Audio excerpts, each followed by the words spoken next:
Good morning, guys. Today is December 11. Tama?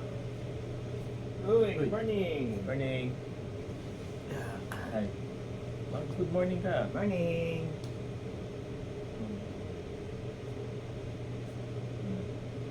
Today is 10 December 11. 11 ngayon. 11 ba Kahapon ngayon? yung 10. Okay. Tama? Today is December 11. So, December 11. It's good Wednesday morning.